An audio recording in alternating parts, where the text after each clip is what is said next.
뉴스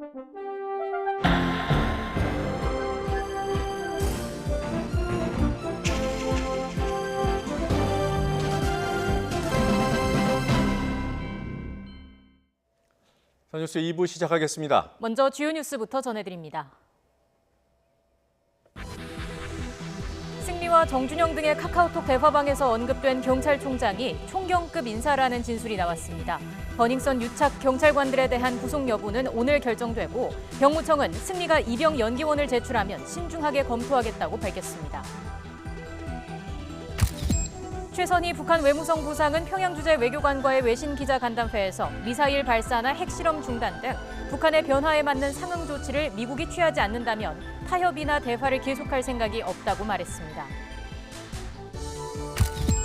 청와대는 북한이 미국과의 비핵화 협상 중단을 고려하고 있다는 최선희 부상의 발언과 관련해 어떠한 상황 속에서도 우리 정부는 북미 협상 재개를 위해 노력하겠다고 밝혔습니다. 대검찰청 과거사 진상조사단이 별장 성접대 의혹의 당사자인 김학의 전 법무부 차관을 공개 소환했지만 김 전 차관은 출석하지 않았습니다. 추락 사고로 미국 등에서 운항이 금지된 보잉 737 맥스 기종에 대해 국토교통부가 국내 공항 이착륙은 물론 우리나라 영공 통과도 금지하기로 했습니다. 북서쪽에서 다가오는 기압골의 영향으로 오후 늦게나 밤부터 전국 대부분의 지방에 비나 눈이 내리겠습니다. 중부 일부 지방에는 벼락과 돌풍을 동반한 강한 비가 예고됐습니다.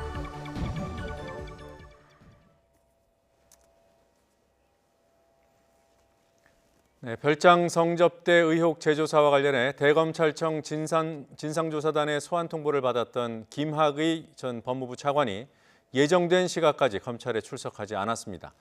어제 민가병 경찰청장이 과거 경찰이 입수한 동영상에서 김 전 차관의 얼굴을 육안으로도 확인할 수 있었다고 말했기 때문에 과거 무혐의 처분이 내려졌던 수사에 비판이 더욱 커질 것 같습니다.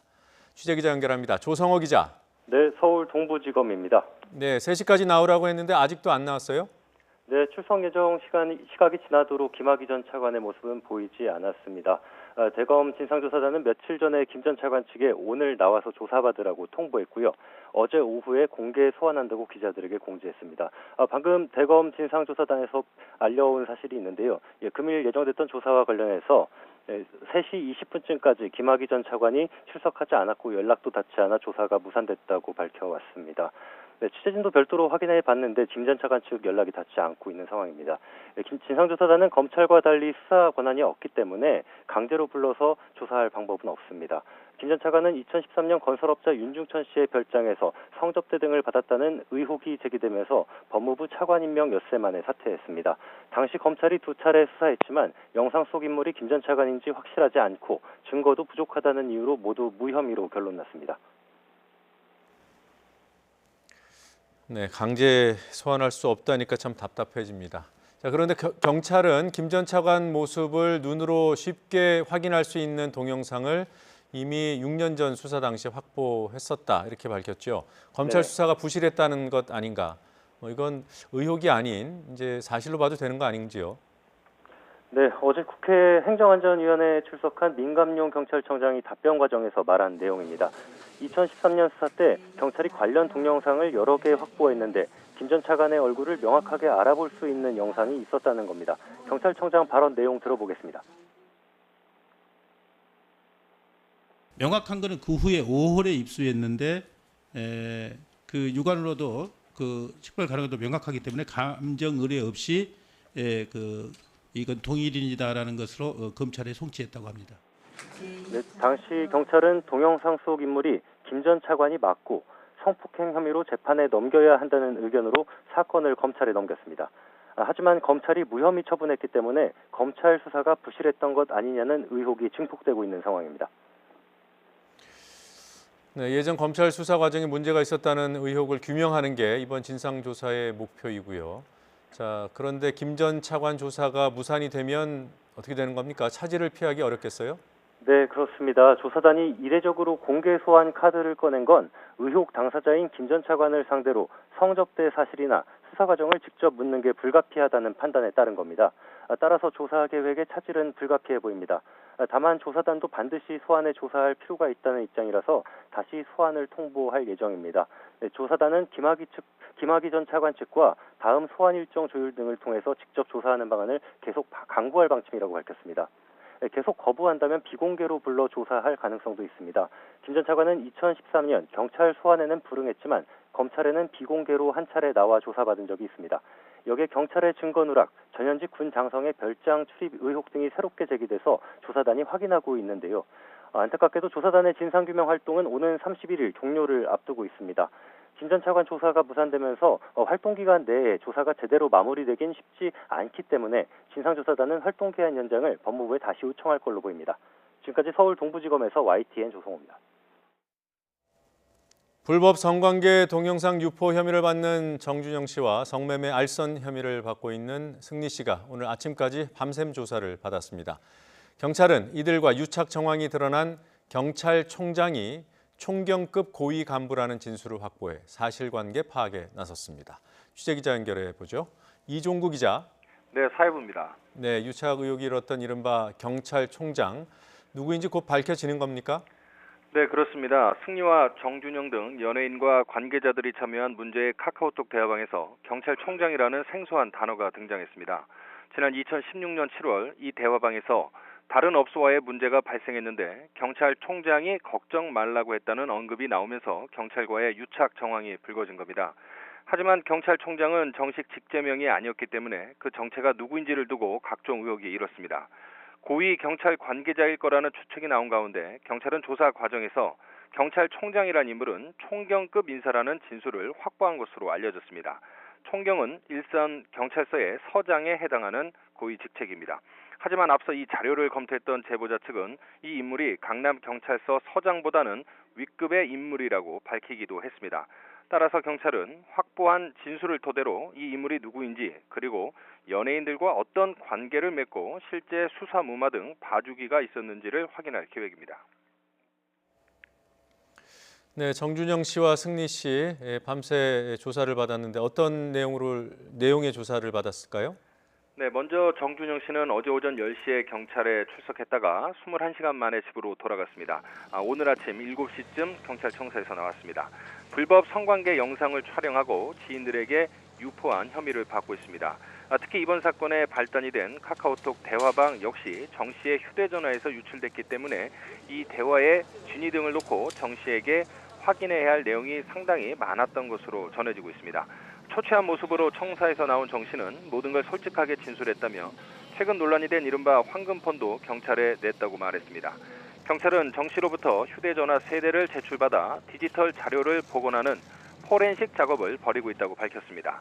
또 승리 씨와 유리홀딩스 유모 대표, 버닝썬 영업이사인 김모 씨로부터도 휴대전화를 한 대씩 제출받아 같은 작업을 벌이고 있다고 설명했습니다. 이보다 앞서 새벽 6시쯤에는 가수 승리 씨가 밤샘 조사를 받고 나왔었습니다. 16시간 조사받은 건데요.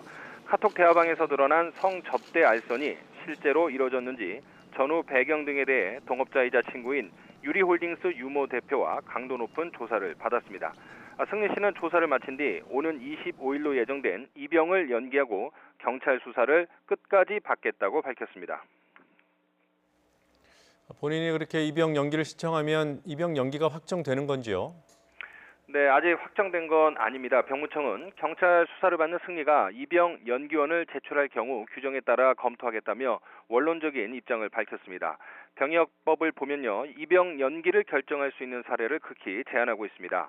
범죄와 연루된 경우엔 구속되거나 형의 집행 중인 사람으로 제한하고 있습니다.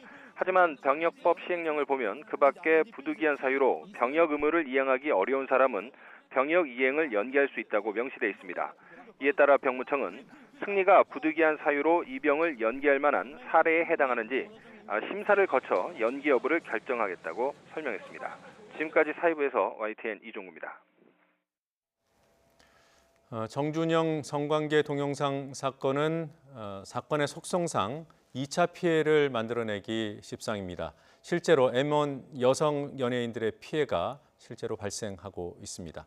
악성 루머가 급속하게 퍼지자 경찰이 허위사실 유포에 대한 엄단 방침을 밝혔습니다. 차유정 기자가 보도합니다. 정준영 성관계 동영상 파문 이후 온라인 커뮤니티와 모바일 메신저에선 이른바 지라시들이 쏟아졌습니다.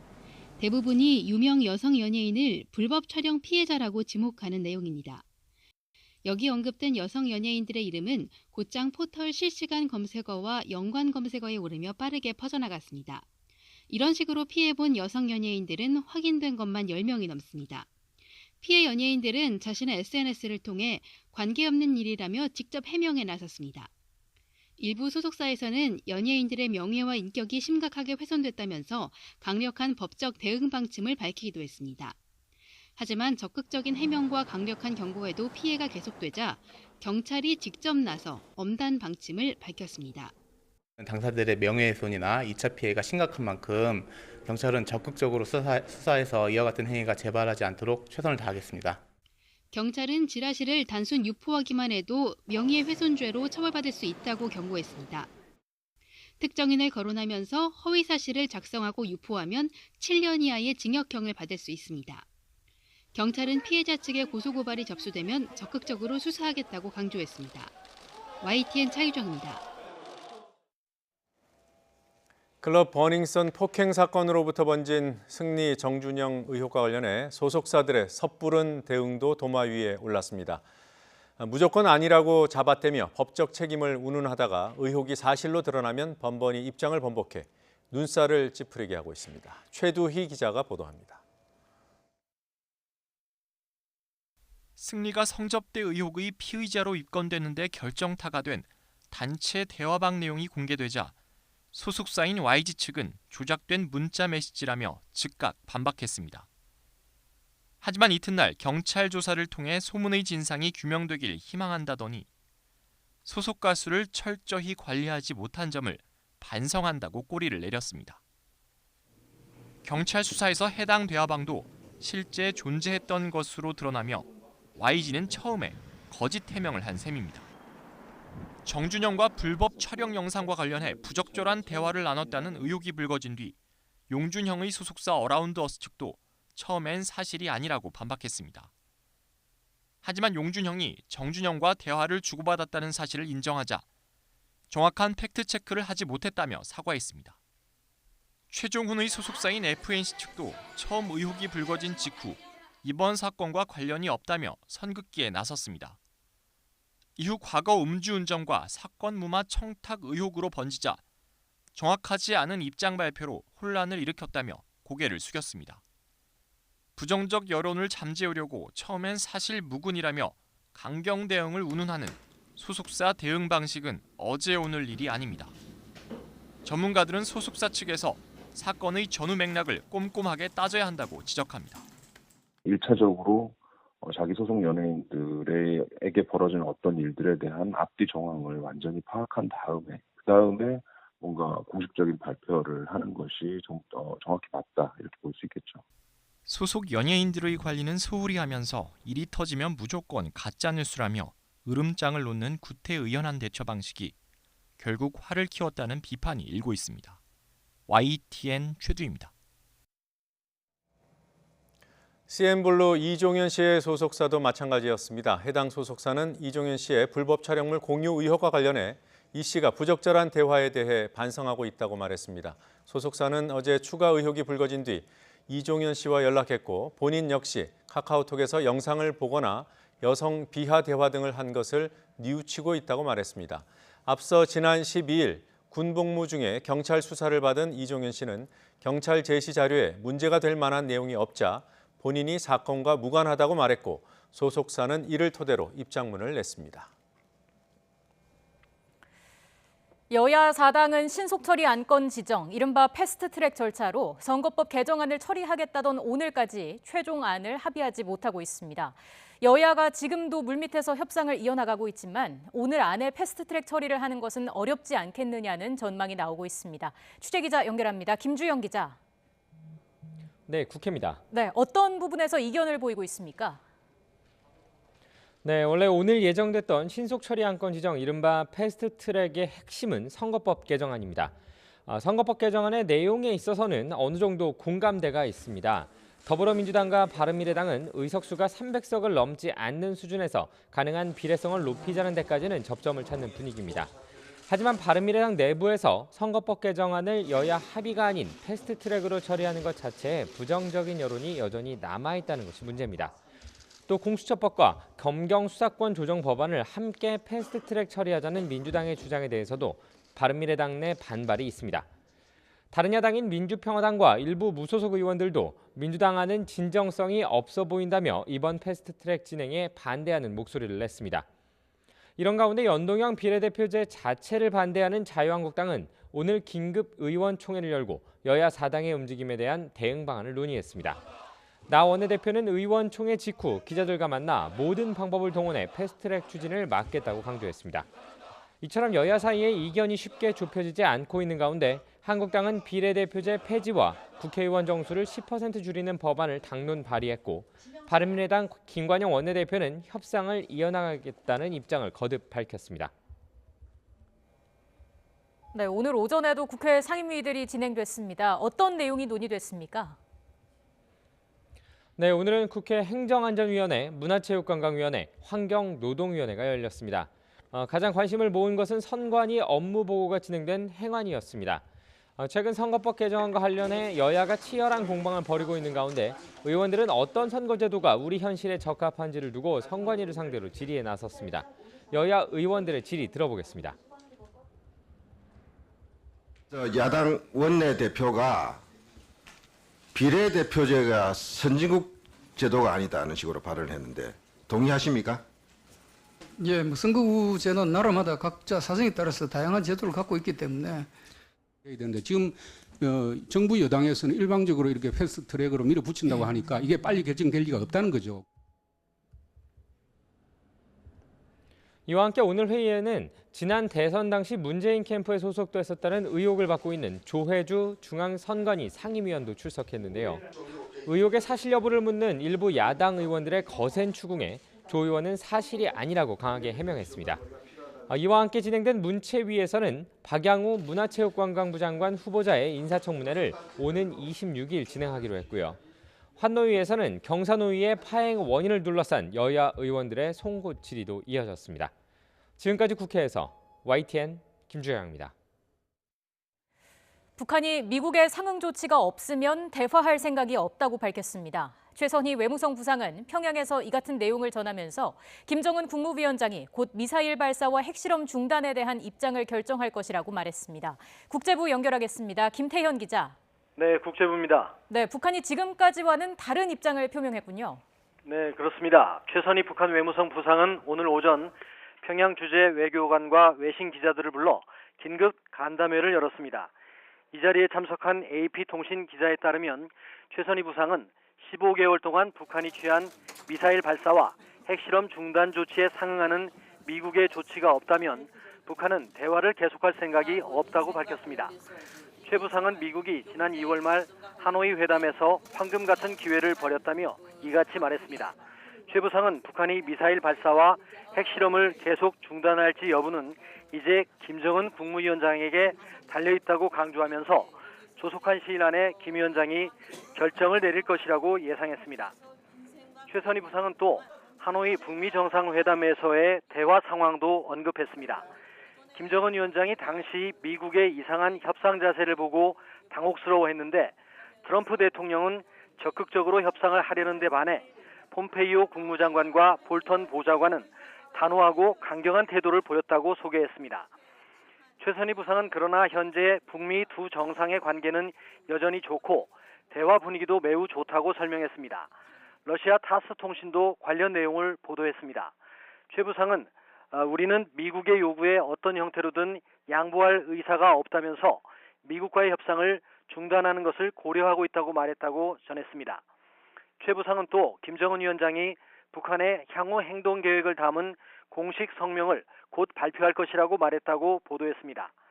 간담회에 참석한 한 대사가 북한이 준비 중인 미사일 또는 위성 발사에 관한 보도에 대해서 묻자 최 부상은 직접적인 언급을 피했습니다. 오늘 간담회는 거의 1시간가량 진행됐고 기자들의 질문은 허용되지 않은 것으로 알려졌습니다. 지금까지 국제부에서 YTN 김태현입니다. 북한이 미국과의 비핵화 협상 중단을 고려하고 있다는 외신 보도가 나오고 있습니다. 청와대는 이와 관련해서 조금 전 어떤 상황 속에서도 북미 협상 재개를 위해 노력하겠다는 입장을 밝혔습니다. 취재기자 연결합니다. 신호 기자. 네, 캄보디아 프놈펜입니다. 네, 북한이 미국과의 비핵화 대화를 중단할 수도 있다. 이런 외신 보도가 오늘 오전에 나왔습니다. 청와대의 입장 정리해 주시죠. 네, 조금 전에 청와대 국민소통수석과 부대변인 명의로 짧게 공식 입장이 나왔습니다. 윤도한 청와대 국민소통수석은 기자들에게 보낸 문자 메시지에서 어떠한 상황 속에서도 우리 정부는 북미 협상 재개를 위해서 노력하겠다고 밝혔습니다. 북미 비핵화 대화를 중지하겠다는 의지를 다시 한번 밝힌 것인데요. 하노이 회담 결렬 이후 단기간에 대화 재개 계기를 찾기가 어려워진 북한과 미국 정부 양쪽 모두에게 주는 메시지로 해석됩니다. 한정우 청와대 부대변인도 청와대 입장을 설명했는데요. 이 최선희 북한 외무성 부상의 발언만으로는 현 상황을 판단할 수 없다면서 상황을 면밀하게 주시하고 있다고 밝혔습니다. 네, 지금 문재인 대통령은 캄보디아를 국빈 방문하고 있는데 관련 내용을 보고받았을까요? 네, 문 대통령은 오늘 캄보디아 국빈 방문 이틀째 일정을 진행하고 있는데 지금은 캄보디아 훈센 총리와 두 나라 경제인들의 비즈니스 포럼에 참석하고 있습니다. 이제 저녁 만찬 행사까지는 일정이 없는데 그동안에 청와대 국가안보실의 상황 보고를 받을 수도 있을 것으로 보입니다. 최선희 부상의 발언이 미국과의 대화를 재개하기 위한 협상 전략의 일환인지 또 이런 기자회견을 리용호 외무상이 아닌 최선희 부상이 한 이유가 무엇인지에 대한 분석도 있을 것으로 예상됩니다. 문재인 대통령의 동남아 3개국 국빈 방문에는 김의겸 대변인이 지금 수행하고 있는데 오후에 현지 기자실에서 관련 설명이 있을지 아직 확정되지는 않았지만 추가적인 설명이 나오면 다시 전해드리겠습니다. 지금까지 프놈펜에서 YTN 신호입니다. 최근 잇따른 추락 사고로 안정성 논란이 제기된 미국 보잉사의 B737 맥스 기종에 대해 우리 정부가 국내 공항 이착륙 금지 등 강력한 조치를 결정했습니다. 취재기자 연결해서 자세한 이야기 들어보겠습니다. 김평정 기자. 네, 경자부입니다. 네, 정부가 내놓은 더 강력한 조치들 정리해 주시죠.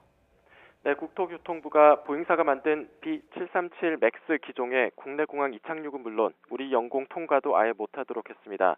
국토부는 노탐이라는 형식의 문서를 통해 항공사 등 관계기관에 이런 조치 내용을 통지했습니다. 노탐은 안전운항을 위해 항공당국이 조종사 등 항공 종사자에게 알리는 일종의 통지문입니다. 이번에 내려진 B737 맥스 기종의 국내 공항 이착륙과 우리 영공 통과 금지 조치는 오는 6월 15일 오전 8시 59분까지입니다. 국적 항공사 가운데 유일하게 B737 맥스 2대를 보유한 이스타항공이 이미 자발적으로 운항 중단을 결정했습니다. 국토부는 그러나 다른 나라 항공기가 국내 공항을 이용하거나 영공을 지날 우려가 있어 이 같은 조치를 했다고 설명했습니다.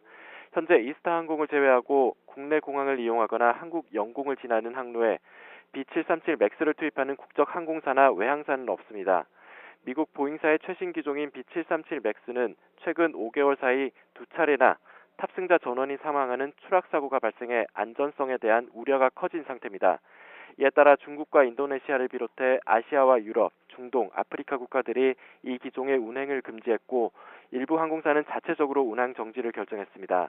자국 항공기 제조업체 보잉의 편을 들던 미국 정부도 최근 B737 맥스 기종의 운항 중단을 결정했습니다. 국토부는 해외 사고 조사 진행 상황 등을 면밀하게 지켜보고 이 기종에 대한 안전이 확보되지 않는다면 올해 대한항공과 이스타항공 등이 도입하기로 한 B737 맥스의 국내 도입도 금지한다는 계획입니다. 지금까지 경제부에서 YTN 김평정입니다.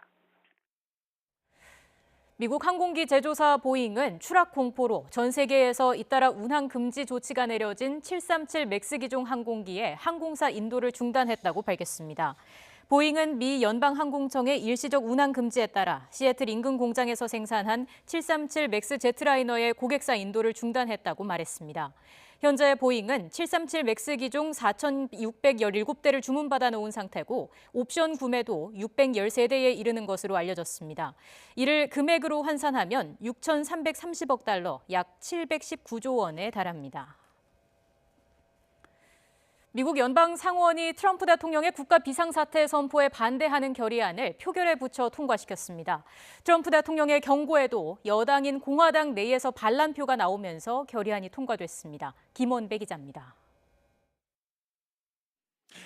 Are there any senators wishing to change their vote? If not, the yeas are 59, the nays are 41. The joint resolution is passed. 미국 연방 상원은 트럼프 대통령의 국가 비상사태 선포를 반대하는 결의안을 찬성 59표, 반대 41표로 통과시켰습니다.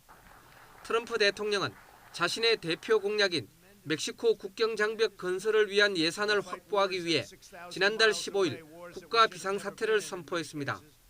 그렇지만 지난달 26일 연방 하원에 이어 상원에서도 국가 비상사태 선포를 무력화하는 결의안이 가결된 것입니다. 트럼프 대통령의 표단속에도 불구하고 공화당이 다수당인 상원에서 결의안이 통과된 것은 반란표가 나왔기 때문입니다. 현재 상원은 공화당 53명, 민주당 45명, 무소속 2명으로 공화당 내에서 12명이 반기를 든 것입니다. 트럼프 대통령은 상원에서 결의안이 통과되자 즉각 트위터에 글을 올려 거부권을 행사하겠다고 밝혔습니다. 대통령의 거부권을 뒤집고 법안이 제정되려면 제적 의원 3분의 2에 달하는 표가 필요하기 때문에 이 결의안이 최종적으로 성사되기는 어려울 것으로 보입니다. 그러나 트럼프 대통령이 지지층 결집을 위해 총력을 기울여온 국경장벽 건설 사업을 공화당 내부도 반발하는 것으로 드러남에 따라 지도력에 타격이 불가피할 것으로 보입니다. YTN 김원배입니다. 영국 하원이 오는 29일로 예정된 유럽연합 탈퇴, 이른바 브렉시트를 연기하기로 했습니다. 오는 20일까지 브렉시트 합의안이 의회를 통과하면 EU 탈퇴 시점을 6월 30일까지, 만약 통과하지 못하면 더 오래 연기한다는 내용의 안이 의결됐습니다. 강성욱 기자가 보도합니다. 영국 하원은 오는 29일까지 유럽연합을 탈퇴해야 하는 브렉시트의 시행을 일단 연기시키는 안을 가결했습니다. 가결된 정부안은 오는 20일까지 브렉시트 합의안이 의회를 통과하면 EU 탈퇴 시점을 6월 30일까지 연기한다는 내용이 골자입니다. 만약 합의안이 의회를 통과하지 못하면 EU 탈퇴를 6월보다 더 오래 연기할 예정입니다. The ayes to the right 412, the noes to the left 202. So the ayes have it, the ayes have it. Unlock. EU 탈퇴 시점을 늦춘 뒤에 제2 국민투표를 실시하자는 내용의 수정안은 찬성 85표, 반대 334표로 압도적인 차이로 부결됐습니다. 지난 2016년 브렉시트 국민투표에서는 51.9%가 EU 탈퇴에 48.1%가 EU 잔류에 표를 던졌는데 또다시 국민투표를 할 수는 없다는 것입니다. 앞서 메이 총리의 브렉시트 합의안은 지난 1월 중순 첫 승인 투표에 이어 지난 12일 제2 승인 투표에서도 큰 표차로 부결됐습니다. 지난 13일 열린 표결에서 하원이 아무런 합의 없이 EU를 탈퇴하는 노딜 브렉시트마저 거부함에 따라 메이 총리는 브렉시트 시점 연기 여부를 다시 표결에 붙이겠다고 밝혔습니다. 정부안 가결로 오는 20일까지 열릴 브렉시트 합의안 제3 승인 투표 결과에 따라 영국 정부는 브렉시트 연기를 공식 요청할 계획입니다.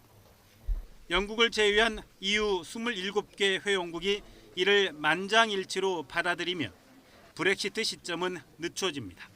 YTN 강성욱입니다.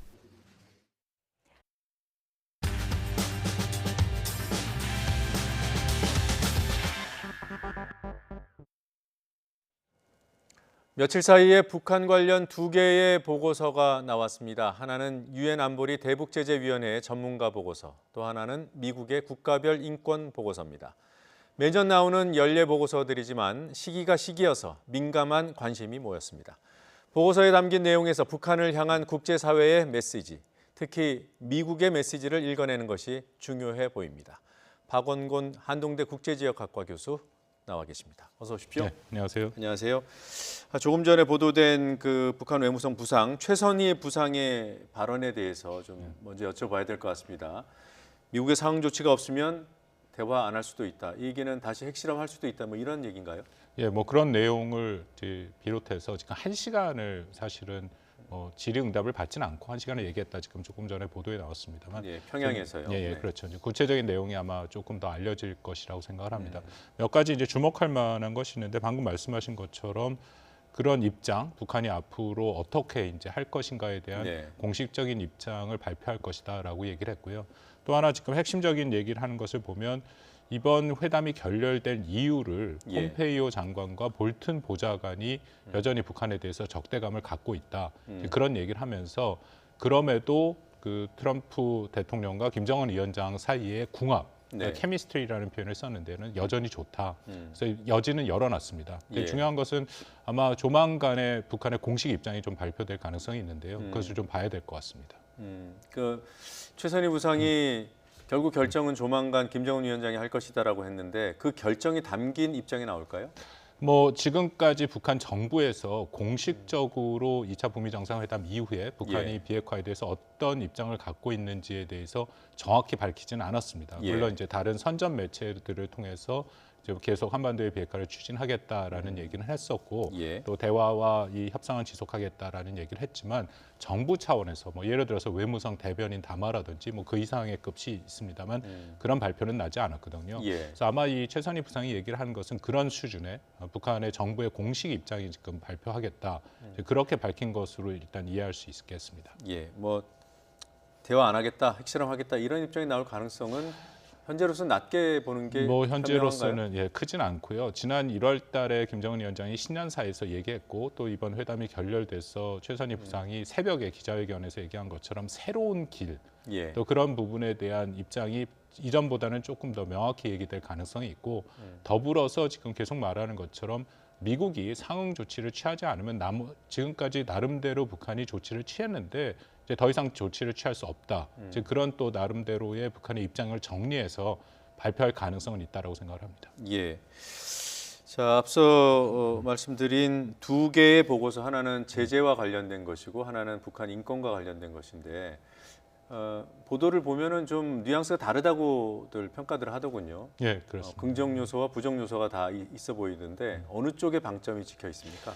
글쎄 뭐 두 보고서 다 나름대로 의미가 있다라고 생각을 하고요. 근데 네. 제재 보고서가 조금 더 우리가 주목을 할 필요는 있다라고 생각을 합니다. 왜냐하면 이 제재 보고서라는 게 이렇게 1년에 이제 나오게 돼 있는데 네.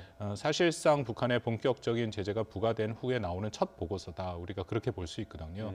그러면 과연 여태까지 그 부과된 제재가 어떤 정도 수준에서 부과가 됐고 또 네. 그것이 앞으로 어떻게 기능할 것인가에 대해서 이제 국제사회의 여러 가지 입장들이 확인할 수가 있습니다. 이것이 중요한 게 지난 2차 북미 정상회담도 결국 네. 좁혀서 딱 말씀드리면 이 제재 문제가 걸려 있지 않습니까? 네. 북한은 제재를 완화나 이제 해제를 해달라 했고 미국은 할 수 없다.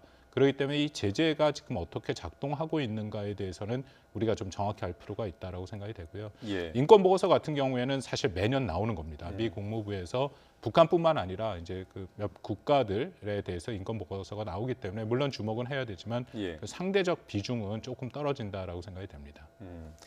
자, 뭐 안보리 패널 그 대북 제재위의 전문가 패널 보고서에 대해서 이제 국내 언론들이 주목을 많이 했고요.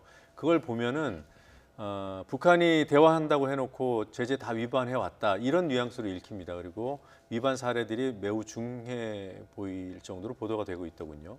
그렇게 보는 것이 맞습니까? 다 위반은 아니고요. 예. 그 위반 사례를 얘기하다 보니까 위반하지 못한 거, 안 한 것들은 이제 묻히게 돼 있죠. 네. 근데 핵심 메시지는 맞습니다. 일단은 여전히 북한이 핵과 미사일 개발을 계속 지속을 하고 있다라는 거고요. 특히 이제 북한의 그 부과되는 핵심 제재, 북한의 석탄 수출이라든지 유류 제품, 특히 예. 석유 정제유 제품에 대해서는 이제 선박간 그 환적을 통해서 그런 또 제재를 그 뭔가 피해가는 그런 모습들은 지금 계속 사례가 발견되고 있다. 그것은 분명히 밝히고 있죠. 예. 지금 그 대북 제재위의 전문가 패널이라는 조직이 만들어낸 보고서라고 했는데요. 이 패널은 어떤 구성입니까? 2006년에 이제 대북 제재 결의안이 유엔에서 통과가 됐습니다. 예. 그때 이제 만들기로 결정을 한 것이고요. 유엔의 상임 이사국이 5개국이 있는데 더불어서 총 8개 국가에서 전문가를 이제 파견을 해서 5 플러스 3. 그렇죠. 네. 그러니까 총 8명이죠. 그래서 전문가들이 이제 북한에 부과된 여러 유엔 제재 결의안을 제대로 지금 이행하고 있는가, 이제 그것을 쭉 확인을 하고 그것에 대한 이제 보고서를 만들어서 제재위원회 보고를 하면 제재위원회에서 확인하고 이제 이런 식으로 이것을 이제 공포하는 이제 일종 그런 상황입니다. 그래서 이 제재위원회의 이 전문가 그룹은 매년 1년마다 이제 새로 또 연장할 거냐 말 거냐를 결정하는데 지금까지 연장돼서 계속 온 것이죠. 예. 지금 이번에 나온 보고서가 이제 2018년도 상황을 이제 관찰하고 평가한 내용이잖아요. 그리고 그 전에 이제 2017년도 상황이 있을 것이고, 그러니까 2017년도를 규정한 지난해 초의 보고서와 이번에 나온 보고서 내용, 핵심 내용을 좀 비교해서 설명을 좀 부탁드리겠습니다. 네, 2017년 사실 하반기에 지금 보고서들의 핵심이 많이 이제 유엔 제재 결의안들이 통과가 됐죠. 네. 그래서 17년보다는 지금 18년에 나온 제재 결의안을 담은 여러 가지 보고서들이 의미가 있다라고 생각이 되고요. 지금 예를 들어서 화면에 나는 그 북한 인권 보고서 같은 경우에 저렇게 두 개를 좀 비교해 보는 게 이번 우리는 또 좀 더 의미가 있다라고 생각을 합니다. 왜냐하면 지금 18년 보고서의 그 뉘앙스가 지금 잘 여기서 설명을 하고 있습니다만 17년과는 조금 다른 부분이 분명히 있거든요. 예를 들어서 지금 나온 지독한이라는 그런 표현들 그런 것이 없어졌고 제가 제일 그래도 관심 있게 본 부분은 17년 보고서 같은 경우에는 이제 그 미국 국무부에서 직접 여러 가지 조사를 해서 그러니까 미국 국무부가 주체가 돼서 얘기를 했어요. 근데 이번 같은 경우에는 국무부의 직접 조사보다는 그 여러 단체, 지금 나오는 단체나 탈북자, 언론들이 얘기를 한 것을 인용하는 형태로 돼 있거든요. 그래서 그들에 따르면 이런 침해 사항이 있다라고 알려졌다. 그런 표현들로 계속 채워져 있기 때문에 전체적으로 읽어보면은 확실히 미국 정부가 뭔가 조금 노력을 해서 톤 다운을 하려고 하는 그런 모습은 보입니다. 앞서 말씀을 해주셨던 대북 제재위원회의 보고서는 뭐라고 할까요? 그 북한이 여전히 위반하고 있는 사례, 그래야만 이제 또 제재를 유지할 수 있으니까 그런 관점에서 봐야 되는 거고, 미국이 발행한 보고서, 미 국무부가 만든 이 보고서는 2017년도 것과 2018년도 상황을 비교해 보면 내용은 비슷할지 몰라도 뭐 표현 서술이라든가 그다음에 판단 근거 등에 있어서는 조금 완화됐다 이렇게 평가를 한다 이런 거죠. 그렇죠. 특히 판단 근거가 말씀드린 것처럼 미국 정부가 아니라 이런 언론이나 탈북자 매체에서 보도된 내용들을 갖고 얘기를 했기 때문에 이게 좀 간접 인용이거든요. 그래서 읽어보는 사람 입장에서는 2017년과 비교해 보면 확실히 조금 뭔가 미국 정부가 좀 고려를 했다라는 그런 판단을 할 수 있다라고 생각이 됩니다. 중국 인권에 대한 표현도 좀 완화됐습니까? 아니요, 중국 인권은 오히려 굉장히 강화됐습니다. 그래요? 예, 아예 폼페이오 장관이 지금 중국이 가장 인권 침해가 아주 심한 나라다라고 아주 굉장히 강력한 표현을 썼고요. 그리고 오히려 2017년의 보고서와 비교해 봐서는 훨씬 더 강력하게 특히 이제 중국에 있는 신장 위구르 지역이 그 인권 침해가 있는 것으로 알려져 있지 않습니까? 거기에 대해서 비교적 자세하게 심각한 침해가 있다라고 그렇게 그 보고가 되고 있습니다. 그리고 올해 그 인권 보고서에 보면 북한의 입장도 일부 반영이 됐다고 하던데 어느 비중으로 들어가 있습니까? 그러니까 뭐 북한 같은 경우에는 이제 특히 일본 납치자 문제에 대해서 다 해결이 됐고 더 이상 납치가 없다라고 얘기를 하지 않습니까? 그런 부분에 북한은 그렇게 주장한다라고 얘기를 하고 있고요. 가장 핵심적인 북한에 있는 이제 정치범 수용소 그것은 뭐 북한 정부가 굉장히 일관되게 그런 수용소조차 없다라고 지금 얘기를 하는데 그런 주장도 이번에 포함이 돼 있습니다. 자, 이거 인권 보고서 내용을 조금 더 구체적으로 봤는데요. 그 앞서 말씀하셨던 그 대북 제재위원회의 그 안보리 보고서 여기에 내용을 조금 더 보면은 우리 정부와 관련된 내용이 있다고 해요. 뭐 중요한 내용들입니까? 글쎄 우리 정부로서는 좀 곤혹스러울 수도 있는 내용이 포함이 됐는데요. 뭐 이렇게 몇 가지가 있습니다만 핵심은 작년 8월달에 우리가 이제 남북 개성에 남북 그 협력 사무소를 만들면서 우리가 이제 정유 그 유류 제품을 갖고 들어갔지 않았습니까?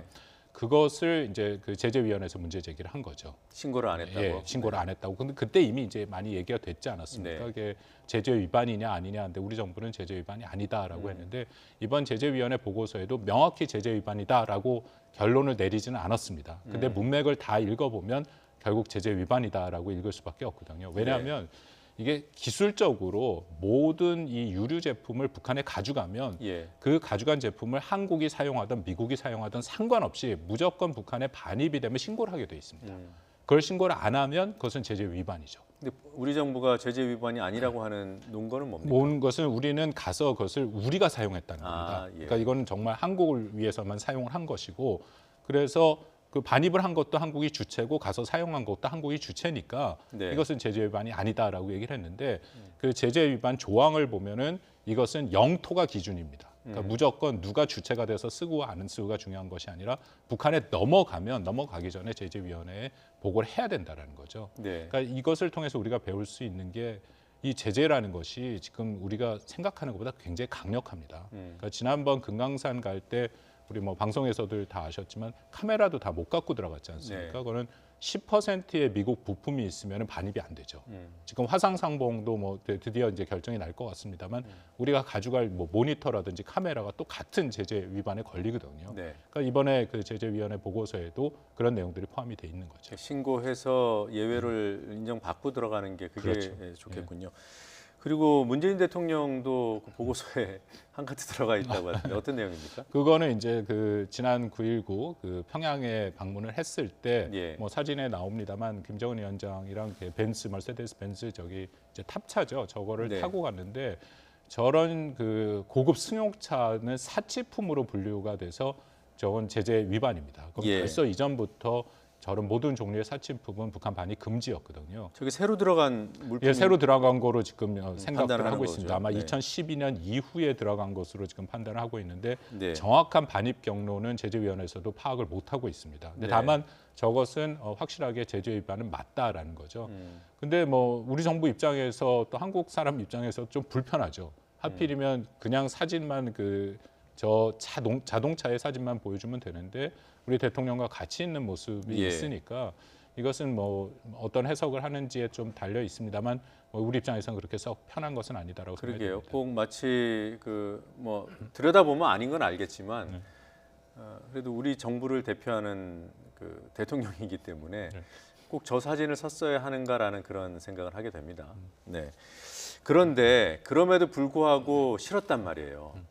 정치적 의미가 뭘까? 혹시 미국 입장에서 우리 정부를 향해 대북으로 접근하는 속도를 좀 늦춰라 이런 시그널을 보는 게 아닌가 이런 생각이 듭니다. 글쎄 뭐 제재위원회 보고서라는 거는 아까 말씀을 드린 것처럼 미국뿐만 아니라 네. 총 8개 국가에서 같이 작업을 하는 겁니다. 네. 그리고 그것은 유엔에 이제 보고를 하게 돼 있기 때문에 물론 뭐 미국이 큰 입김을 보내긴 하겠지만 미국이 전체적인 과정을 좌지우지하지는 않거든요. 네. 그래서 그것은 우리가 조금 조심스럽게 볼 필요는 있고요. 다만 이 제재위원회 보고서를 통해서 말씀드린 것처럼 이 제재라는 것이 그렇게 간단한 문제는 아니다. 예. 여전히 굉장히 북한과의 모든 종류의 접촉을 할 때 이게 다 걸리게 돼 있다라는 주의를 다시 한번 환기시켰다라는 판단입니다. 예, 아까 대북제재위원회 전문가 패널이 상임 이사국 5개국을 예. 대표하는 사람들하고 또 3명이 추가된다고 했잖아요. 그러니까 8개국에서 네. 상임 이사국 5개국과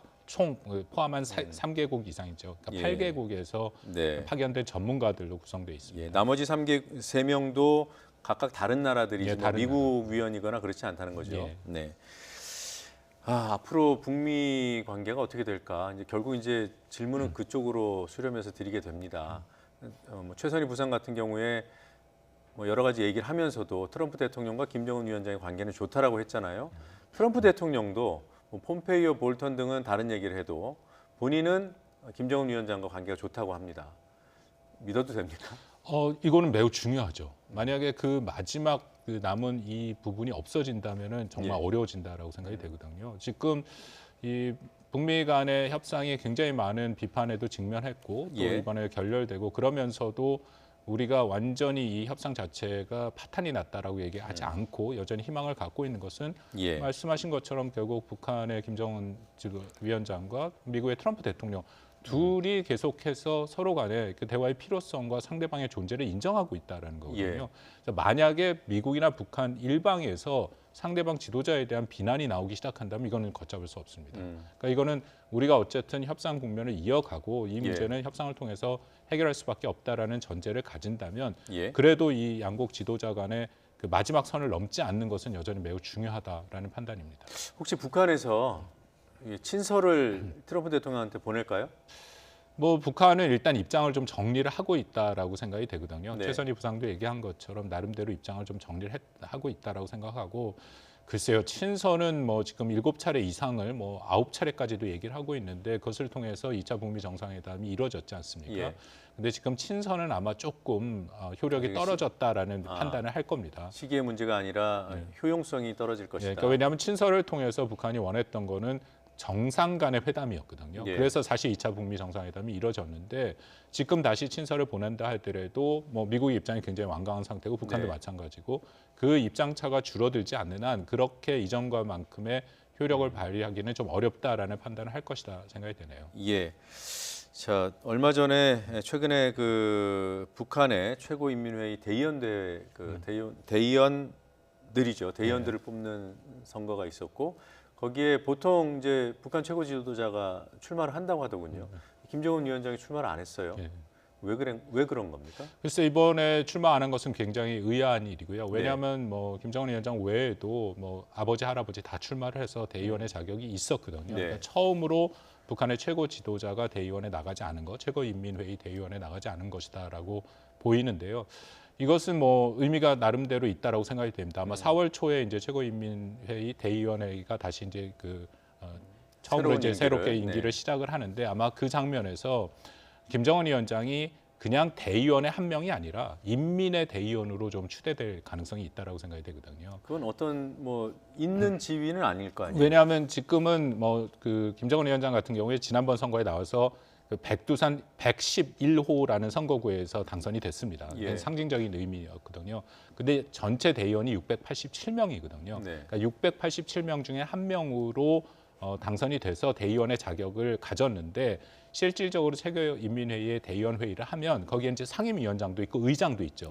근데 뭐 사실 엄격하게 그 기술적으로 따지면 김정은 위원장 같은 경우는 그냥 대의원 한 명이기 때문에 뭐 가장 중앙에 앉거나 그러면 안 되는 거지 않습니까? 상임위원장이. 근데 그럼에도 중앙에 앉았거든요. 그러니까 그런 좀 그 이전과는 다른 그런 관행을 바꾸겠다라는 그런 의미가 있거든요. 그래서 말씀드린 것처럼 예를 들어서 그 대의원회에서 모든 인민의 대의원이다라고 추대가 된다면 가운데 앉아도 문제가 없는 거죠.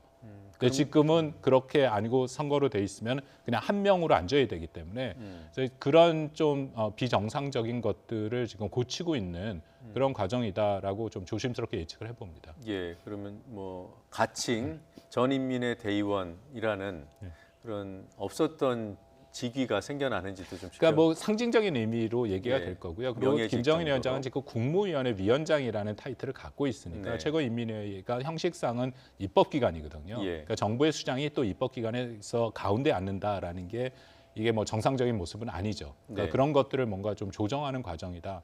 그렇게 이해가 됩니다. 예, 알겠습니다. 오늘 말씀 여기까지 듣겠습니다. 고맙습니다.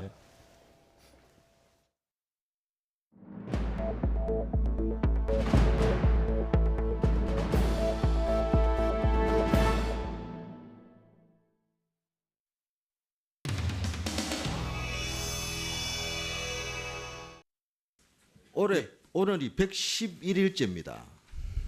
클럽 내 단순 폭행 사건에서 시작한 사건이 눈덩이처럼 커가지고 비리, 폭력, 마약, 성폭행 뭐 다 나왔어요. 경찰 의혹까지. 마치 영화에서나 보는 종합판 일이 비리, 폭력, 마약, 성폭행 다 나와서 경찰 의혹까지. 이게 이제 연예인들이 연루가 돼 있고 연예인들 이름이 계속 나오니까 국민들이 이제 이 점에 대해서도 많이 관심이 있죠. 근데 정말 심각한 것은 일선 경찰들이 있을 수도 없는 범죄 집단하고의 유착 관계예요. 성동서에서 포렌식 업체에 대해서 담당 경찰관이 전화를 걸어서 복구가 불가능한 것으로 확인서를 써달라라고 요구한 녹취록이 보도가 됐는데 이 부분 확인해 보셨습니까? 그 부분에 대해서 지금 이제 서울청 광역수사대에서 수사를 하고 있습니다. 최종훈 음주운전과 관련해서 언론 보도에서 제외해달라는 의혹도 있습니다. 그 부분에 대해서도 유착 의혹이 제기되고 있기 때문에 저희가 경찰 고위급이 뒤봐주기 했다 의혹이 지금 제기됐고 그 관계자들 지금 조사에 나가고 있는 중입니다. 조사하고 있습니까 지금? 네. 저 버닝썬이 수십억을 버는데 마약 유통 설마 하겠냐 상식적으로 서울청 광역수사대장이 이런 말을 언론에 했는데 그 며칠 뒤에 마약류 유통 혐의로 그 버닝썬 직원이 입건됐어요. 서울경찰청장이 단순한 폭력 사건이기 때문에 이거는 서울경찰청이 관여할 성질의 것이 아니다 하고 분명히 밝혔습니다. 그런데 불과 며칠 되지 않은 2월 24일 날 서울경찰청이 이 사건을 떠맡았습니다. 왜 경찰이 이러한 사건이 정말 국민적인 관심사가 되고 많은 사람들의 비난을 받고 있음에도 불구하고 경찰이 그동안에 수수방관으로 있었을까 하는 그런 의구심을 가지고 하루빨리 좀 버닝썬 사건은 결국은 범죄자와 경찰의 유혹으로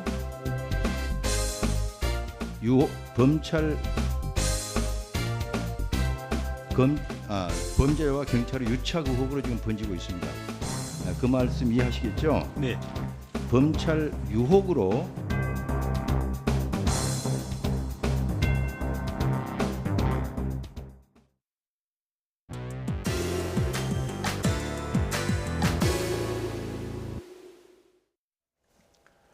지난 일주일 그 어느 때보다 한반도를 둘러싼 외교 안보 그리고 정치권의 뉴스가 많았습니다.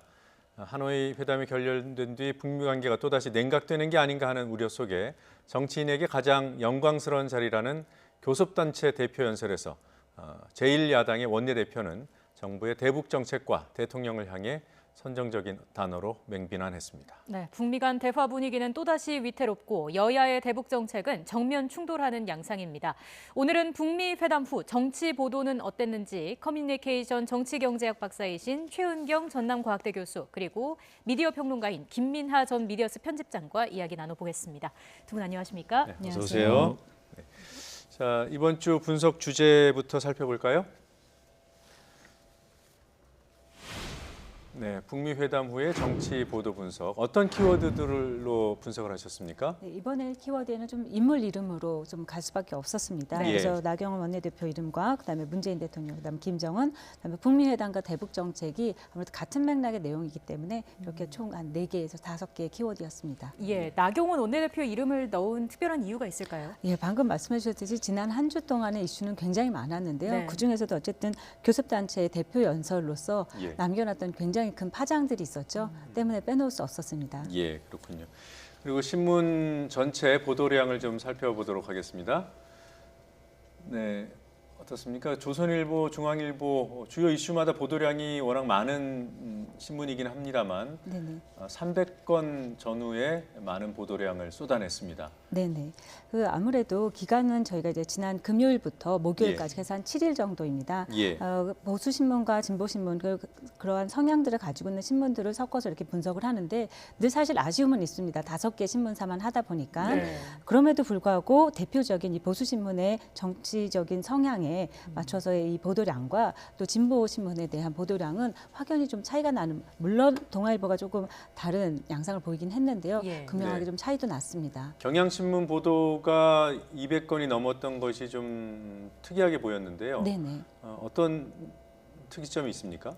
네, 아무래도 그 시기가 북미 회담 이후에 물론 네. 한 2주 전에 있었던 2월 말에 있었던 사건이긴 했지만 네. 그 이후에 여전히 북미 회담의 결렬 이후 그리고 그 이유 때문에 일어나게 되는 파장들, 정치, 경제, 안보에 대한 이슈들에 대한 관심이 높았던 만큼 네. 거기에 대한 보도량이 많았는데요. 경향신문이 그랬다는 거죠? 네네, 경향신문뿐만 아니라 많은데 특히 이제 진보 신문에서는 경향신문이 많았습니다. 네. 예, 지금 날짜별로 보도량을 좀 보여드리고 있는데 시기별로 성격이 좀 많이 달랐습니까? 네네. 3월 8일에 지난 금요일에 보시게 되면요. 네. 아무래도 그 2개의 언론사인 조선중앙에서의 보도 분석이 유독 많았습니다. 예. 이제 후반부로 가면서 그 나경원 원내대표의 대표 연설 이후에는 11일, 12일부터는 마찬가지로 이제 보수신문에 있어서의 굉장히 많은 공세를 하고 있는 언론량에 비해서 여기에 대항마로 경향신문의 보도도 눈에 띄게 많이 늘어나는 걸 볼 수 있었습니다. 예, 그러니까 3월 8일에는 북미 관계에 대한 보도가 많았을 거고요. 네. 그다음에 3월 12일 나경원 원내대표의 교섭단체 연설이 있은 뒤부터는 전반적으로 나 원내대표를 중심으로 한 그 네네. 발언을 중심으로 한 북미 관계 문제, 많았습니다. 여야 대립 이런 보도들이 네네. 많았던 거군요. 네. 자, 보도 특징을 하나하나 정리해 보겠습니다. 교수님 어떤 보도 특징이 있었습니까? 네, 첫 번째 그 보도 특징에서 아무래도 보도량이 많았던 조선일보의 네. 대표적인 걸 제가 한번 가져와 봤는데요. 네. 3월 8일자에 보면 하노이 결렬 소식 이후에 북한 주민에 대한, 즉 북한의 상황은 어떠한지에 대해서 굉장히 좀 공포스럽고 우려되는 관련된 이슈들이 많이 보이는 기사들을 볼 수 있습니다. 그래서 여기 가져왔던 것처럼 회담 실패에 대한 문책에 숙청설까지 돌았다라는 이야기가 있는데요. 네. 그 말은 아무래도 정치적인 체제와 그 실패에 대한 어떤 문책이나 이야기들이 굉장히 우리와 다른 체제이고 공포의 정치를 여전히 하고 있는 국가다라는 거에 대한 확인을 할 수밖에 없는 그런 워딩이 강한 기사들이 있었습니다. 네. 김민하 평론가님, 그 조금 전에 숙청설이라는 그 제목을 조선일보 기사에서 봤는데 최근에는 그리 많지 않았던 것 같아요.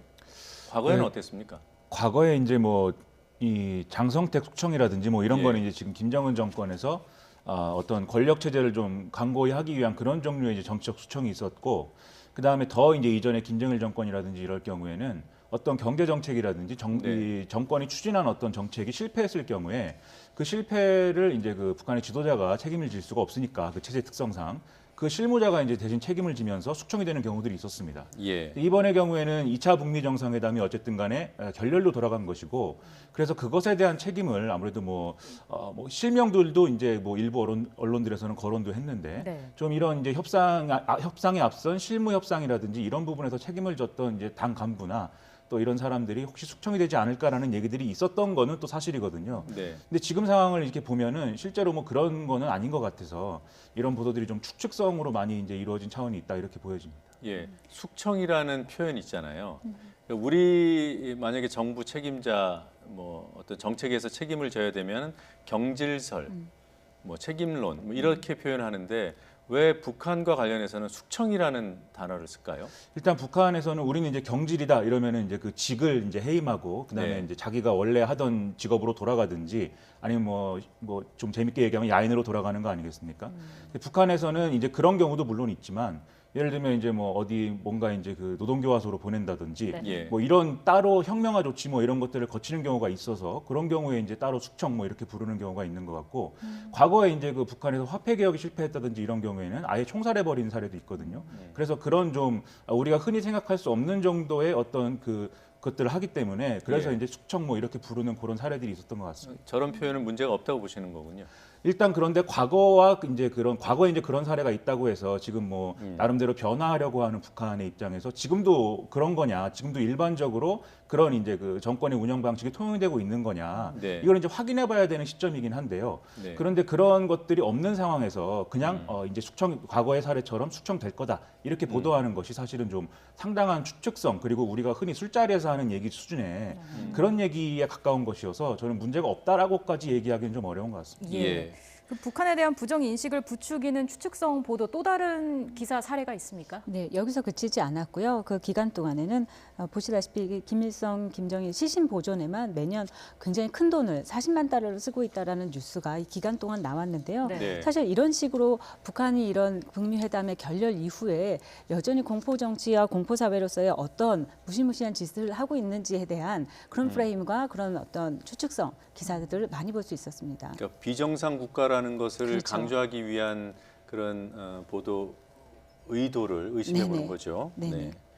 자, 또 다른 특징은 어떤 것들이 있습니까? 네, 아무래도 그 이후에 있었던 주초에 있었던 그 국회에 있었던 사건들인데요. 사실은 이 부분에 있어서는 저는 이 사례에 대해서 말씀을 드리기 전에 여전히 다시 한번 국민들로 하여금 정치적 냉소를 할 수밖에 없는, 말씀하셨듯이 국회가 뒤집어졌고 또다시 좌파 독재라고 하면서 이 정권을 공격하게 되는 나원 대표에 대한 어떤 그 발언들이 실제 교섭단체에 대한 대표 연설을 하는 자리의 의도는 무엇이고 어떤 내용을 했다는 것보다는 오히려 과다한 갈등만 부추기고 네. 부족한 어떤 발언의 해석들, 어떤 맥락에서 나왔고 그 맥락의 진원과 진위와 그리고 그 파장은 무엇인지에 대한 어떤 해석들의 기사를 좀 찾아보기 어려웠던 것이, 물론 분량은 굉장히 많았습니다. 보도량은 이례적으로 굉장히 많이 집중적으로 많았는데요. 예. 보도에 대한 특징들은 이렇게 이야기를 좀 할 수 있습니다. 예, 조금 전에 보신 그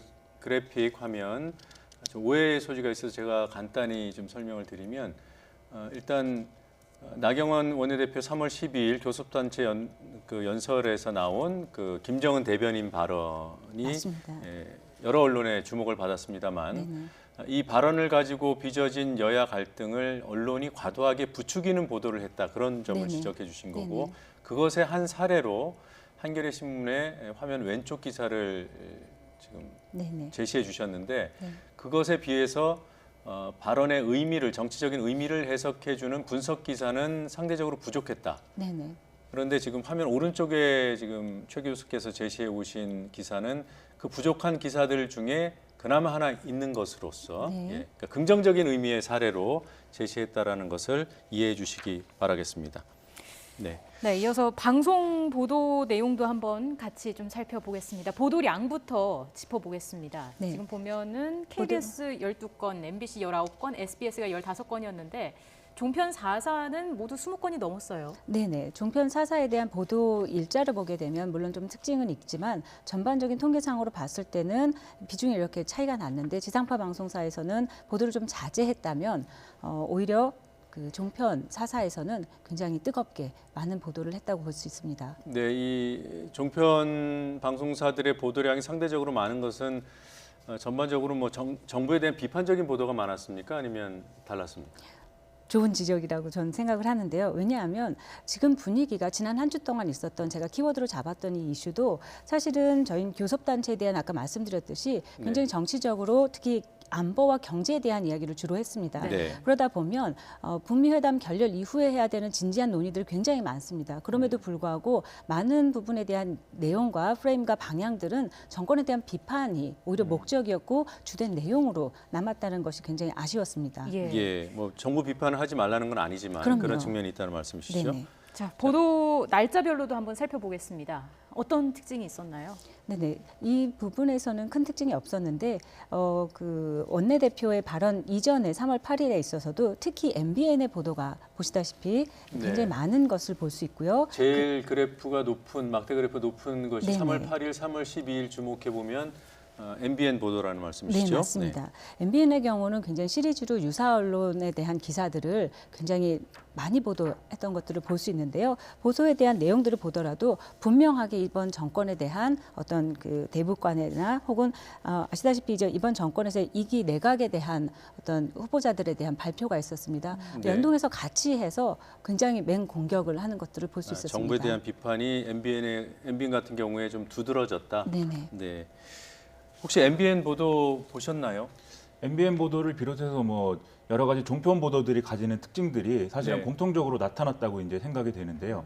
이런 이제 그 대북 정책 또는 이제 뭐 방금 말씀드린 이제 나경원 원내대표의 교섭단체 연설 이런 것들을 보도하는 과정에서 이 종편들의 보도라는 것은 사실은 사람들이 자극적으로 받아들이기 쉬운 부분만 콕 집어서 사실 보도를 하는 그런 행태를 네. 보였다고 저는 생각을 하거든요. 예를 들면 나경원 원내대표의 교섭단체 연설이다라고 했을 때는 이 교섭단체 연설이라는 것은 사전에 이제 연설문을 각 당들이 이제 심혈을 기울여서 작성하는 것이고 예. 그걸 또 각자 이제 그 사전에 배포를 하기도 하는 것이고 그래서 그걸 두고 사실은 서로 이제 이 연설문에 대해서 어떻게 정치적인 접근을 해갈 것인가를 자기 나름의 어떤 계산에 의해서 접근하는 것인데 이른바 이제 우리가 좋은 보도를 하기 위해서는 이런 전후 맥락들을 충실히 설명하면서 예. 각각의 어떤 의도나 그런 것들을 해설하는 게 사실은 필요했던 것이죠. 그런데 이런 종편들의 보도에서 많이 보였던 것은 이게 일종의 그 민주당의 태도가 내로남불이다. 그리고 과거에 왜냐하면 권위주의 정권 때 있었던 국가 원수 모독죄를 뭐 새롭게 뭐 언급을 하면서 했는데 과거에는 그런 걸 비판하더니 왜 당신들은 독재를 하느냐의 식의 그런 얘기를 이제 재생산하는 이런 얘기들을 많이 했던 것 같고 그냥 북한 이 대북 정책의 어떤 문제에 있어서도 나경원 원내대표가 강하게 비판을 했지만 대북 정책에 대해서 이 정부가 낭만적으로 접근하고 있고 그리고 그다지 깊은 고민이 없이 어떤 이 북한의 의도에 끌려가고 있기 때문에 즉 한마디로 얘기해서 좀 바보 같기 때문에 이런 사태가 벌어지고 있다는 식의 어떤 북한에게 속고 있다 이런 프레임으로 계속 보도를 한 것이거든요. 네. 그것 때문에 이렇게 보도량이 늘어난 부분이 있다. 저는 이렇게 생각을 하고 있습니다. 예. 종편들이 뭐 정부 비판에 나름대로 근거가 있을 수도 있고 네네. 또 예외적으로 그런 지금 짚어주신 그런 흐름에서 벗어난 보도도 물론 있다는 점 말씀을 드리고요. 네. 조금 더 구체적으로 특징들을 짚어보죠. 네. 이번 주 보도에서 김현철 통일부 장관 후보자에 대한 네네. 그런 내용들이 꽤 많이 눈에 띄었던데 우리 최 교수께서도 그 특징을 뽑아 오셨어요. 네, 실제 연설문에서도 여러 번 네. 언급이 있었습니다. 그러니까 아무래도 대북 문제 북미 회담 결렬 이후에 있어서의 주목하고 있는 국민의 관심을 네. 아무래도 의식할 수밖에 없었는데요. 때문에 이런 후보자에 대한 이야기들이 굉장히 많았는데요. 제가 그 3월 8일에도 김현철 카드로 어떤 남북 경협의 돌파구, 그래서 한국당에서 오히려 퍼주기가 우려된다라고 하는 기사들이 있었는데요. 그거 말고도 실제 이제 북한에 대한 그리고 그 북한에 대한 기본적인 정책들에 대해서 이 김 후보자가 어떤 사람인지에 대해서 네. 굉장히 사적인 부분 혹은 과거의 발언과 행보들을 추측하고 해석하는 기사들을 좀 많이 볼 수 있었습니다. 3월 9일자의 TV조선에서도 오히려 개성공단을 폐쇄하는 것은 자해하는 것이다. 즉 내정자가 과거에 어떤 발언을 했는지가 네. 후보자로서는 굉장히 논란이고 우려스럽다라는 것들에 대한 기사를 집중적으로 볼 수 있었습니다. 근데 이런 보도가 잘못된 건 아니지 않습니까? 그렇습니다. 이제 과거에 있던 했던 발언을 보도한다든지 이런 것들은 당연히 필요한 것인데 네. 여기에도 이제 사실은 그 발언을 했던 전후 맥락이라든지 이런 것들을 좀 충실하게 보도하는 것이 필요한 것이죠. 네. 지금 이 김현철 후보자 관련 보도의 포인트는 뭐냐면 첫째는 북한의 굉장히 온정적인 사람이다. 이 부분이 있고요. 종합을 해보면. 둘째는 지금 말이라든가 이런 것을 비춰봤을 때 굉장히 강성이다. 네. 그래서 종합적으로 얘기하면 만약 김현철 후보자가 통일부 장관이 됐을 경우에는 이 정부에서 추진하는 북한의 굉장히 그 온정적인 이러한 정책을 아주 강하게 추진할 것이다. 그래서 앞으로의 어떤 당장 다음 주부터 이제 인사청문 국면이 되지 않겠습니까? 그 국면에서 어떤 그 보수 세력이 하나로 뭉쳐서 이 김현철 후보자를 막아내는데 같이 전선을 만들어야 된다. 이런 결론으로 이제 갈 거거든요. 그 사실 나경원 원내대표의 교섭단체 연설도 거기에 이제 방점이 찍혀 있는 거죠, 사실은. 그런 것들이 있기 때문에 사실 이 부분을 또 집중적으로 또 해설을 해서 우리 신문을 보는 사람들 그리고 방송을 보는 사람들이 상황을 이해할 수 있도록 해주는 보도들이 필요한 것인데 그게 아니라 일종의 어떤 그 선동이라고 할까요? 이 사람이 이렇게 나쁜 사람이고 앞으로 우리는 북한의 굴종적인 삶을 살게 될 것이다. 이런 데 포인트가 찍혀지는 부분이 많아서 그런 점들이 좀 아쉽습니다. 네, 과거에 했던 발언을 비판적으로 보도하는 거야 당연히 네, 필요한데 검증하는 차원에서는 분명히 필요합니다. 네, 좀 선정적인 부분만 골라냈다고 보시는 그렇죠. 거죠? 네. 네. 그 외에도 소개하지 않은 예시들을 보게 되면 굉장히 예. 선정적인 어떤 워딩들이 좀 많이 이를테면 볼 수 어떤 게 있습니다. 있습니까? 예를 들면 MBN의 12일자 같은 경우도 보면요. 예. 김현철 문재인 대통령의 군복 입고 쇼하다. 그리고 논란이 되자 오히려 SNS 계정에서는 폐쇄했다. 이런 식의 여기서도 세 번째 12일자에서 말씀드린 것처럼 굉장히 어떤 그 많은 행보들을 규정하신 프레임 안에서의 어떤 사람이다라고 규정짓고 그 후보자에 대해서 굉장히 한쪽 측면만 강화하고 확대하는 이 보도들이 좀 사례는 볼수 있습니다. 김현철 후보자가 과거에 문재인 대통령을 향해서 군복 입고 쇼했다 이렇게 얘기했다라는 거는 어떻게 보면은 지금 여권 지지자들에게 문재인 이 김현철 후보자에 대한 인식을 나쁘게 하는 보도 아니겠습니까?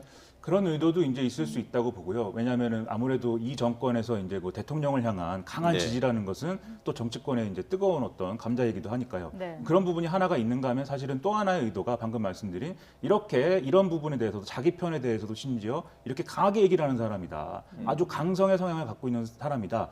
그런데 이제 그런 것들을 강조하기 위한 보도로 저는 이제 많이 읽혀졌습니다. 그래서 인사청문회 과정에서 뭔가 이제 공격이 집중될 것이다라고 제가 아는 대부분의 정치 관련 무슨 언급을 하거나 기사를 쓰는 사람들이 이번에 인사청문회에 핵심 포인트는 김현철 후보자가 얼마나 상처를 입느냐의 문제가 될 것이다. 이렇게까지 얘기하고 있는 상황인 걸로 알고 있습니다. 예.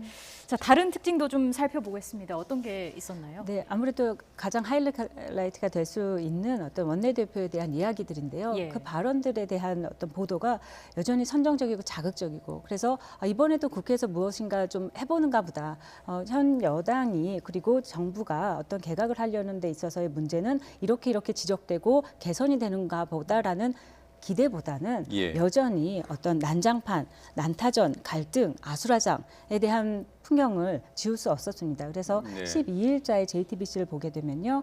나경원 대통령을 겨냥했고 김정은 수석 대변인이라는 어떤 그 발언이 다시 한번 회자되고 크게 되면서 국회가 발칵 뒤집혔다라는 혹은 맹폭, 난타전 여전히 굉장히 좀 강한 워딩이 YTN에서도 있었는데요. 말씀드렸듯이 사실 정치적으로 여와 야당에서의 갈등은 당연한 거고 저희가 기대할 수 있는 어떤 풍경인 것 같습니다. 하지만 이번 원내대표의 발언에서의 대표의 이 어떤 발언 자체에만 주목했고 말씀하신 국가 원수에 대한 모독죄로 지금 여전히 공방 중에 있는 이 김정은 수석의 대변인이라고 하는 발언의 진원지는 이미 작년에 있었던 이야기고 그리고 네. 그 이야기를 어쩌면 객관적으로 받아쓴 나 원내대표의 원고일 수 있습니다. 하지만 그것이 사실 이 라이브로 보셨는지 모르겠지만 지금 나오고 있는 동영상에서도요. 몸싸움이 여전히 있었고요. 한 20여 분 동안은 발언이 중단되기도 했었고요. 예. 때문에 실제 있었던 그 원내대표에 대한 대표 연설이라고 하는 취지와 내용은 여전히 본질에서 사라져 버렸고 그로 인해서 일어났던 어떤 좀 선정적인 예. 어휘와 화면만 남았습니다. 예. 자, 나경원 원내대표가 한 발언의 핵심이 키워드가 이제 김정은 수석 대변인인데 그건 사실 말씀하셨다시피 지난해 나왔던 블룸버그 통신 기사 내용이었습니다. 그러고 났더니 이제 그 기사를 쓴 사람은 한국 기자다. 그게 뭐 팩트는 맞더라고요. 그런 접근은 어떻습니까? 일단 두 가지로 좀 문제의 핵심을 분리해야 되는데요. 첫째는 외신인데 한국인이 뭐 어떤 한국에 대한 기사를 썼다. 이것은 사실은 그렇게까지 문제가 되는 일은 아니라고 생각합니다. 왜냐하면 외신을 읽다 보면 한국에 대한 기사인데 그 한국에 대한 기사에 이제 바이라인이라고 부르는 그 이제 누가 썼는지에 한국 사람이 들어가 있는 경우가 많습니다. 예. 왜냐하면 외신이라는 게 우리나라 사람들한테 보여주기 위한 게 아니라 외국 사람들이 보는 신문이기 때문에 한국의 상황을 또 가장 잘 전달할 수 있는 사람은 또 한국인일 가능성이 큰 거 아니겠습니까?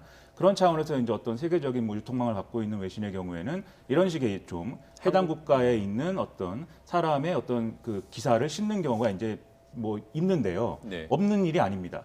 첫 번째로 이제 그런 부분에 있어서는 이제 그런데 두 번째의 이제 문제의 핵심은 이 기사가 작성되기까지의 어떤 이 기사가 정말 충실하게 작성된 것인가 그리고 이것이 충실하게 작성됐느냐의 여부와 별개로 이 보수 언론이 이 기사를 자극적인 방식으로 인용하고 그리고 보수 언론이 인용한 걸 가지고 다시 정치권에서 재인용하고 그리고 정치권에서 이 얘기를 가지고 워딩을 만들어내면 그걸 다시 보수 언론이 인용해서 탑으로 싣고 이런 자가 발전의 논리가 돌아갔다라는 게 사실은 이 문제에서는 더 큰 어떤 문제적인 부분인 것 같거든요. 네. 그리고 예. 이게 꼭 외신을 어떤 소재로 한 그런 데서만 나오는 것도 아닙니다. 예를 들면은 어느 정당의 의원이 어떤 자료를 받아서 어떤 문제를 지적했다. 그러면 그것을 받아서 언론이 또 크게 대서특필을 합니다. 그러면 언론이 그 대서특필을 한 신문을 갖고 나와서 오늘 이렇게 크게 보도가 될 정도로 이 문제는 중요한 문제다라고 또 정치인이 발언을 합니다.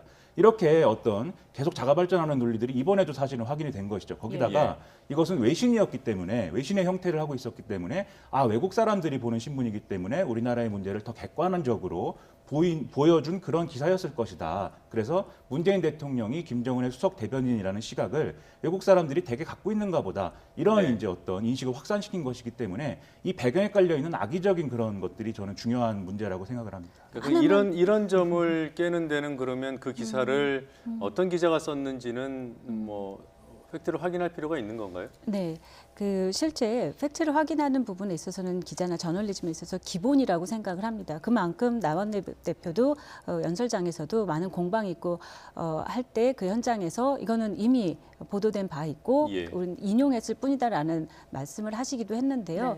이 기사에 있어서의 어떤 출처를 가지고 이야기했는지 그리고 말씀하신 대로 그것들을 보도하는 어떤 그 흐름들은 사실 언론의 하나의 플레이라는 표현들을 많이 하게 되고 의도를 갖게 된다는 이야기를 하는데요.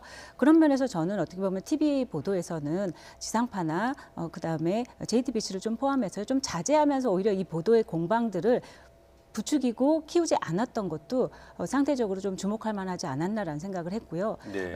자극적인 부분은 그 부분만은 또한 아니었거든요. 여기에서 시작된 말씀드린 국가 원수의 모독죄, 실제 이 모독죄가 지금도 적용이 되는지에 대한 이야기들에 대한 진위나 팩트 체크를 하는 후속 보도들도 좀 볼 수 있었습니다. YTN을 포함해서요. 네. 그런 부분에서라면 국민들에게 다시 한번 공방은 일어날 수 있고 갈등은 있을 수 있는데 그것들을 어떻게 다시 한번 진위를 파악하고 어떻게 해석하고 받아들여야 될지에 대해서 좀 좋은 기회였다는 생각도 듭니다. 국가원수 모독죄의 어떤 연원이라든가 그 부적절성에 대해서 짚은 것은 좋은 보도라는 말씀이신 거죠? 예, 알겠습니다. 두 분 말씀은 여기까지 듣겠습니다. 오늘 시간 내주셔서 고맙습니다. 고맙습니다.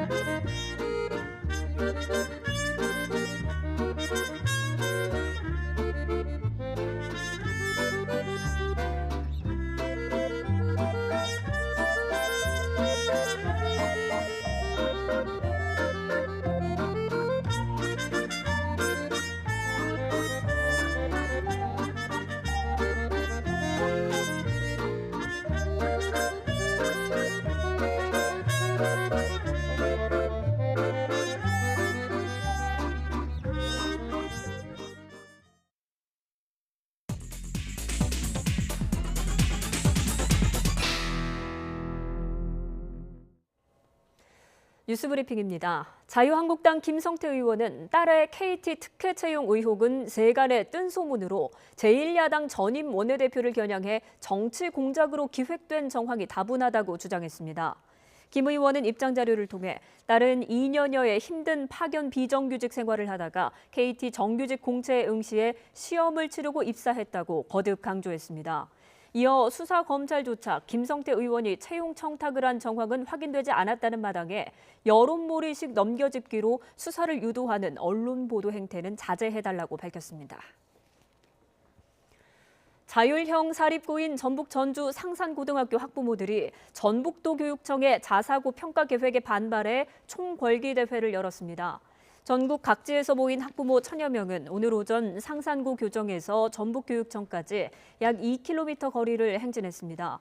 학부모들은 김승환 전북교육감의 자사고 평가 계획을 규탄하는 구호를 외치며 계획 철회를 촉구했습니다. 학부모들은 자사고를 재지정하는 기준 점수가 다른 시도보다 전북이 높아 형평성에 어긋나고 평가 영역에 포함된 사회통합 전형 대상자 관련 지표는 상산고에 적용해서는 안 되는 항목이라고 주장하고 있습니다. 고 장자연 씨가 숨지기 전에 작성한 문건을 본 것으로 알려진 배우 윤지호 씨가 철저한 재수사와 진상규명을 촉구했습니다. 윤 씨는 오늘 오전 서울 세종문화회관 앞에서 진행된 기자회견에서 고 장자연 씨의 사망이 단순 자살이 아니라는 판단이 나오면 공소시효가 연장된다며 공소시효가 지나면 증거가 있어도 벌을 줄 수 없다고 말했습니다. 공급 중단 사태를 빚었던 고어사의 소아용 인공혈관 공급이 재개됩니다. 정부는 미국 의료기기 업체 고어사와 긴급 화상회의를 열어 소아용 인공혈관 7개 모델, 봉합사 8개 모델, 인조포 1개 모델을 조속한 시일 내에 공급하기로 합의했다고 밝혔습니다. 27억 원짜리 황금박쥐 동상이 있는 전시관에 괴한 3명이 침입하는 사건이 발생했습니다. 전남 한평경찰서는 오늘 새벽 1시 반쯤 전남 한평군 황금박쥐 생태전시관에 신원을 알 수 없는 괴한 3명이 침입했다고 밝혔습니다. 이들은 출입문 자물쇠를 자른 뒤 방탄 유리문을 망치로 깨다가 전시관 경보 시스템이 울리고 보안업체 직원이 출동하자 곧바로 도주했습니다. 이 전시관에는 황금 167kg으로 만들어서 가격이 27억 원에 이르는 황금박쥐 동상이 전시돼 있습니다. 오늘 오후 2시 20분쯤 서울 응암동의 5층짜리 건물에서 불이 났습니다. 다행히 다친 사람은 없었지만 건물 4층 산후조리원에 있던 산모 등 30여 명이 연기에 놀라 대피했습니다. 경찰과 소방당국은 건물 1층 식당에서 불이 시작한 것으로 보고 화재 원인을 조사하고 있습니다. 프로축구 K리그가 화끈한 플레이를 앞세워 시즌 초반 관중몰이를 하고 있습니다. 올 시즌 명예회복에 나선 서울 그리고 돌풍의 팀 대구는 주말 경기에서도 상승세를 이어갈 기세입니다. 서봉국 기자입니다. 지난 시즌 강등 위기에 몰렸다가 9-4-1승으로 잔류한 서울. 최용수 감독 영입 이후 특별한 전력 보강 없이 충실하게 동계 훈련을 소화한 서울은 2019 시즌 개막 2연승에 휘파람을 불었습니다. 포항을 제압하며 개막전 승리를 따낸 데 이어 성남전에서는 고요한이 활약하며 또 한 번 승점 3점을 보탰습니다. 붙박이 수문장 양한빈 대신 2경기 연속 골문을 지킨 유상훈의 선방도 빛났습니다. 주말 경기에서 제주마저 잡는다면 3연승과 함께 더 한층 자신감을 충전할 수 있습니다. 네, 올 시즌 정말 준비를 단단히 하고 임했기 때문에 한 경기 한 경기 최선을 다해서 정말 상위 스플릿 그 이상까지 올라갈 수 있도록 좋은 경기력을 보여드리겠습니다. 세징야, 에드가 외 국내 선수 김대원까지 폭발하며 초반 돌풍을 일으키고 있는 시민구단 대구는 나란히 승점 4를 확보한 상승세 울산과 만납니다. 두 팀 모두 AFC 챔피언스리그 일정을 소화하면서도 우패 행진을 달리고 있어 치열한 접전이 예상되는 가운데 최강 전북의 대항마로 꼽히는 울산이 어떻게 고비를 넘을지 관심입니다. 이 밖에 상주 상무는 인천을 맞아 3연승에 도전하고 성남과 수원은 서로를 상대로 첫 승을 노리는 등 3라운드 6경기 모두 불을 뿜을 전망입니다. YTN 서봉국입니다. 한국여자프로골프협회가 다음 달 12일부터 울산에서 셀트리온 퀸즈 마스터스 대회를 새로 개최하기로 하고 조인식을 열었습니다. 조인식에 참석한 지난해 상금 랭킹 3위 오지현 선수는 고향인 울산에서 열리는 이번 대회에서 초대 우승자의 영광을 안겠다는 포부를 밝혔습니다. 밤사이에 내륙 곳곳에 우박을 동반한 요란한 비가 내린다고 합니다. 특히 산간 지역에는 10cm 이상의 큰 눈이 예고돼 있어서 대설 예비특보가 내려졌습니다. 날씨 알아보겠습니다. 권혜인 캐스터. 네, 기상센터입니다. 네, 지금 서울에도 비가 내리고 있다고요? 네, 그렇습니다. 서해상에서 유입된 비구름대의 영향으로 서울에도 비가 내리기 시작했습니다. 특히 대기 불안정으로 벼락과 돌풍을 동반하며 요란하게 내리겠고요. 우박이 쏟아지는 곳도 있겠습니다. 퇴근길 우산 꼭 챙기시고요. 교통 안전에 유의하시기 바랍니다. 앞으로 강원과 동해안에는 최고 30mm, 그 밖의 지역에는 5mm 안팎의 비가 내리겠습니다. 밤부터는 비가 눈으로 바뀌어 내리기 시작하겠는데요. 내일 새벽까지 강원 산간과 경북 북동 산간에 많은 곳은 20cm 이상의 눈이 예상되면서 대설 예비특보가 내려졌고요. 영수와 충북 등 일부 내륙에도 최고 5cm의 많은 양의 눈이 오겠습니다. 이번 비는 내일 새벽에 대부분 그치겠고 아침부터 점차 맑은 하늘을 회복하겠습니다. 미세먼지 농도는 보통 수준으로 대기질도 비교적 양호하겠습니다. 다만 내일 아침에는 반짝추위가 찾아오겠는데요. 서울 아침 기온 0도, 광주 2도, 부산 4도, 금강산 1도, 평양은 영하 3도로 예상되고요. 낮에는 기온이 크게 오르며 금세 포근해지겠습니다. 서울 낮 기온 10도, 광주 12도, 평양 8도로 예상됩니다. 앞으로 기온은 점점 오름세를 보이겠고요. 다음 주 화요일은 남해안에, 수요일은 전국에 또 한 차례 비가 내리겠습니다. 지금까지 날씨 정보였습니다. 더 뉴스 이번 주 순서는 여기서 모두 마치겠습니다. 저희는 다음 주에 다시 뵙겠습니다. 고맙습니다.